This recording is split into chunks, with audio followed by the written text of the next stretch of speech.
Welcome to WorkBuzz's summer series. We're doing quick deep dives exploring 4 topics we know move the needle in employee listening. Today, we're going to be talking about managers. Managers are often seen as enablers or bottlenecks to employee listening strategies, and when it comes to surveys, can be the make or break to a good listening program. Today, I'm joined by Ryan, our VP of People Science and expert, as I always like to say, on all things engagement and beyond. Ryan and his team have sat with over 100 different leadership teams over the last year, presenting results from their engagement surveys and exploring the findings and action planning. Today, Ryan's going to share some insight with us about managers and what he sees from the clients that him and his team have worked extensively with. Let's get straight into it. So, Ryan, when it comes to managers being enablers or bottlenecks, one thing that we hear time and time again is that people have been promoted into management because they were excellent individual contributors at a point in time. They were amazing in their technical roles, and therefore the next level up for them was to go into management. Is management the right reward for those people, or are we promoting people into jobs that aren't a good fit for them? There's answers almost in the question there, isn't it? Maybe. Is it a bit leading? I think the challenge with managers is often we'll talk about, people don't leave companies, they leave bad managers. And we'll talk about, we have a lot of people who are the accidental manager who've gone into a people management role just because of certain years of service or technical expertise. We just don't have managers that have the capability to do the people management side of the role and have challenging conversations with their teams. These are things that I've heard year after year after year.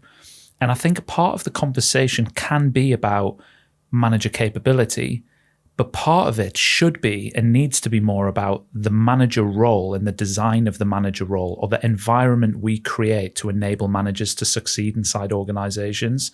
And what you've asked about for me is one aspect of that kind of environmental piece. So naturally, people want to feel like there's a development from a skills perspective, from a career perspective. If you couple that with challenges around cost of living and financial pressure, naturally people are going to think, well, I want to move up to the next layer inside the organization where I can have a higher remuneration package. It's natural. So as an organization, we have to really think about how can we create the right tracks of development and progression for people as an individual contributor. I think lots of organizations are talking about that. Maybe it's few and far between in terms of finding organizations that do it really well. Interestingly, working with a global professional services firm with their engagement research, and actually what they've seen is an 8-point increase in their engagement score that's now taken them into the top 10 percentile globally from an engagement perspective. The biggest difference in what they've done and actioned over the last 12 months has been around creating clear career tracks and progression and development for individual contributors. What it's led to is a significant improvement in how people of all length of service demographics have changed and improved their sentiment around development and progression and what it looks like in the organization. But scores around the line manager have also improved because they have more people in the manager roles who are genuine people managers. When I say genuine people managers, they're people who see the people side of management as being a fundamental part of that role. So yes, we need to create more people in management roles who have the skills and capabilities to do everything that role entails. And a key part of that role that can't be avoided is the people management side of things. Coaching, developing, stretching the people who are in their team, giving them challenging feedback, all that role modeling piece that managers need to do. But I do keep coming back to this environmental piece as well. How are we creating the structures and the career pathways inside our organizations that mean that we're putting the right people into manager roles, but making sure that we're not losing talented people by having ways for them to progress in a way that's meaningful to them. Great. Thank you. That's really helpful. You talked there a lot about behaviours, and I know from spending time with you, any client that's ever spent time with you and spoken to you about managers and driving things knows that you see behaviours as a key driving force behind performance. Why is that? And can you unpack that a bit and bring it to life with an example? Yeah, sure. I think it all comes down to language for me. So, we talk about engagement surveys in organizations, engagement scores, and giving managers, insight into how their team are feeling. But the reality is that engagement is not a language that we use outside of work. So I really believe in emotional connection to things, emotional connection being what drives motivation and intention to do something, and therefore the propensity for you to actually do that thing. So with managers, I'm less interested in talking to them about the engagement score of their team and more about the lived experience of their colleagues and the behaviors that, when role modeled, lead to a better experience for their colleagues. So none of us go home at the end of a day of work and talk about how engaged or disengaged we are with loved ones, friends, partners. We'll talk about how we've felt at work and the behaviors that we've seen that have led to us feeling a certain way. Yeah. So what I find really impactful with managers is giving them insight into what colleagues experience day to day within the culture, and showing managers just how much their role helps to influence and impact some of that, as well as also asking colleagues things like, what does your manager do a great job of? And what would you love to see your manager do more of in the future? Because immediately you've stripped out and removed all of that psychology of, I don't want to rate my manager on a scale of 1 to 5 around all of these things. Yeah. And of course, for a manager, you're removing the feeling of, what have my team said about me? What score have they given me? You're taking all of that away and just giving really constructive insight and feedback on, this is what your team say you do really well. Keep doing it. This is what your team would love to see you do more of in the future. Yeah. It's really constructive. It's really actionable. Managers can understand, okay, so if I do more of this, the data is telling me that my team are going to be more productive, or they're going to have a higher desire to stay here. And all of those kind of key things that we're looking to drive. Another example of it would be asking colleagues just how much time they roughly spend with their manager. How often do they have one-to-ones? Because again, if you connect that to things like engagement and, performance and some of those other key metrics, and you're able to show the manager, look how important that one-to-one time is. Again, you're just building that motivation and that connection to why this matters, and that's going to give you a better chance of getting managers who actually want to change. Absolutely. I think we think about, or often forget about, the importance of human connection in this day and age. So that's really important, that face time and creating that. You mentioned about managers getting feedback there. When a manager does get feedback from their team, what's the difference between one who acts on it meaningfully and then the other person that would file it away and forgets about it or ignores it? What is the difference between those two types of manager that exist in the world? Well, I think it would be one behavioral cue for an organization that you have a manager who really gets this stuff and sees the value of it to them in their role, and one who doesn't.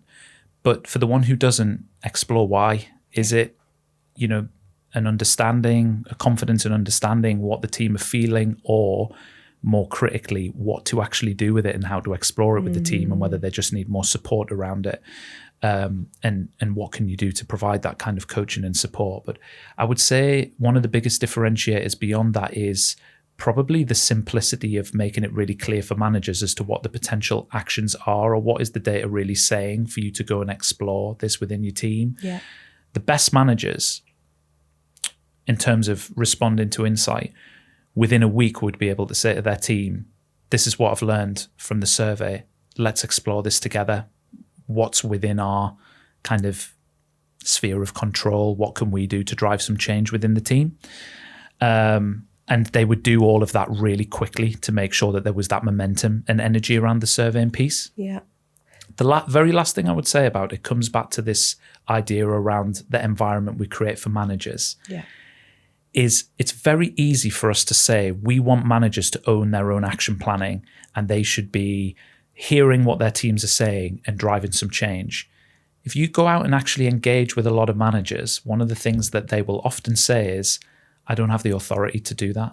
I'm told that I'm empowered to do that, but I don't have the authority to change lots of these things that have come up around the survey.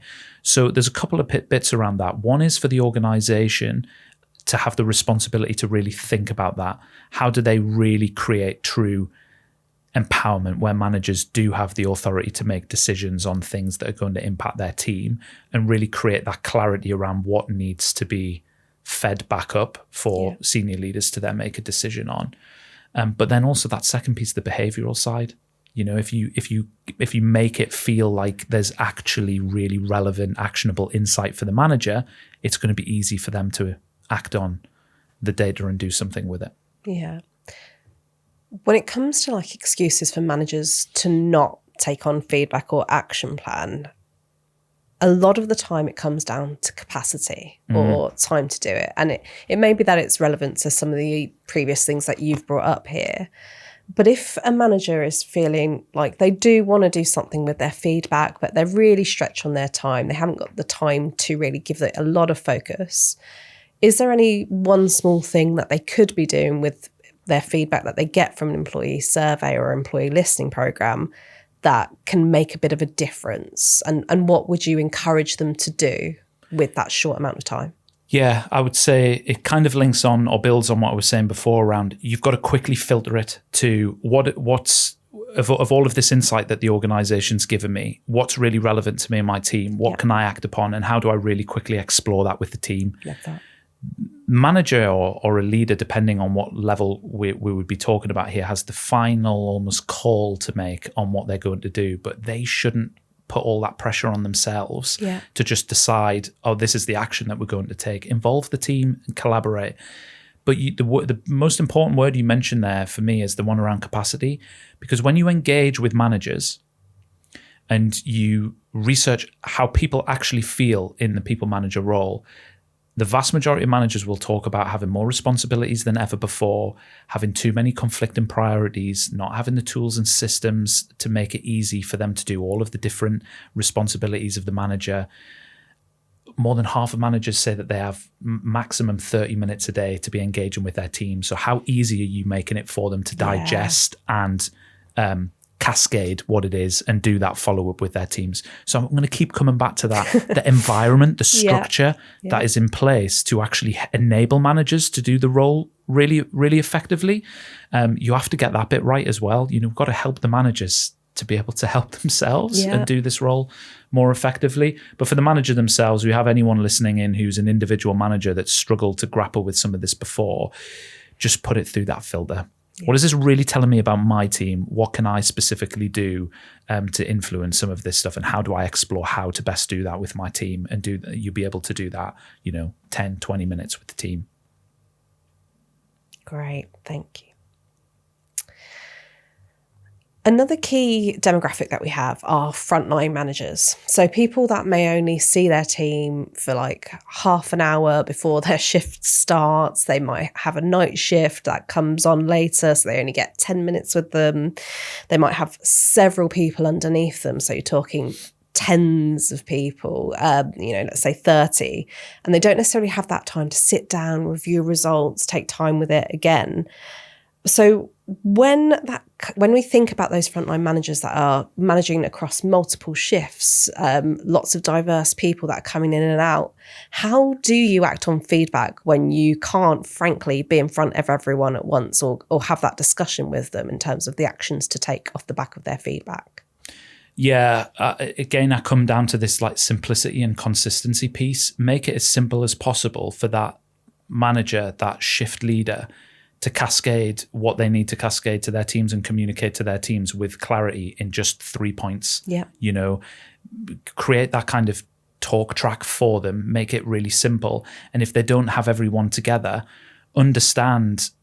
speak to the manager to understand how they do tend to communicate with their teams. I think how organizations and the managers of frontline workers, heavy deskless environments, are actually communicating with those frontline workers is quite poorly understood. Lean into it and understand it a little bit more. Again, we talk about, getting insight that you really need as an organization. Are people using personal devices to be communicated to from their managers, for example, or from the organization? Yeah. What's the format that's currently being used? Are there daily huddles? Are there start of shift or end of shift huddles? Who is the person that the shift manager can rely on to do the same briefing with colleagues that they might not see as often? It has to be planned for.